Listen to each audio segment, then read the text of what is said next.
From the floor of the CME Group, this is Danny Riley on today's Cash Close. And what a serious close it is.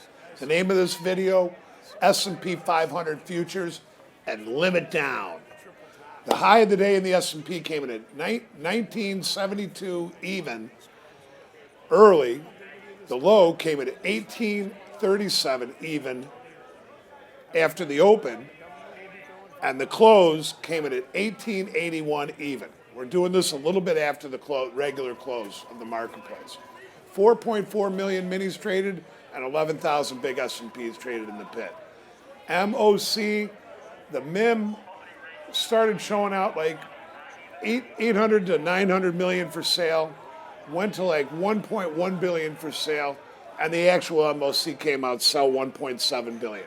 Now I want to tell everybody, over the last 6 trading days, total MOCs totaled up, total dollar amount of stock sold on the close equals almost $8 billion. Now, the S&P settled at 1971.40 on Friday's close. And then yesterday it got down to 1831, which was limit down in the S&P. And that was where the algorithms pushed the S&P down. And definitely that was where the buying started to come back in. But that was a 140 handle decline from Friday's close to yesterday's limit down.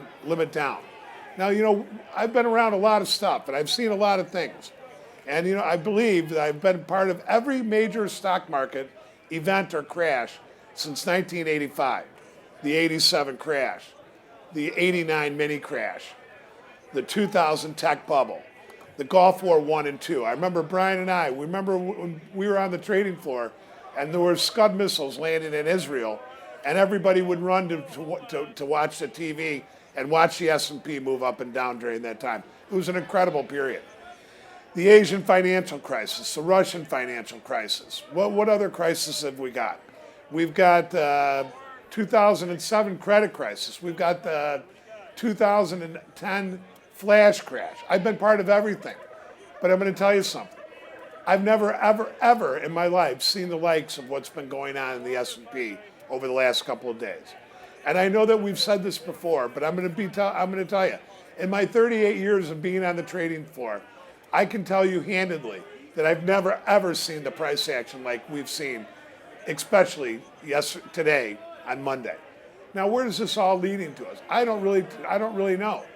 The S&P had a big sell MOC sell imbalance on the close, and the futures sold off to 1881, and then started ripping higher. And you know what? What I kind of think, and other people are starting to think, is that there could be some type of bounce coming here. And what I said to the pit bull was, we could get one of these things where China's up 4, 5, 6%, and the DAX comes in up 3 or 4%, and the S&Ps rally 50 handles. But at the end of the day, this is a rather serious sell-off that we've got going on our hands. And I want to explain something. It was forewarned to us. The pit bull told us very early in July to beware of the last week of July into the third week of August, and he couldn't have been more right. So now where are we at in this? Is the Asian credit crisis over? I think not. Is the S&P due for a little bit of a bounce? That probably. But at the end of the day, this was a long time coming. This sell-off was pretty much in the works for the last couple of weeks, and it's accelerated to the downside over the last couple of days. We're going to leave it like that. Big volume on the downside again today, but you know what? We think there's going to be a day in here where we're going to see some big upside volume too. We'll leave it like that. We'll see you tomorrow on the opening print.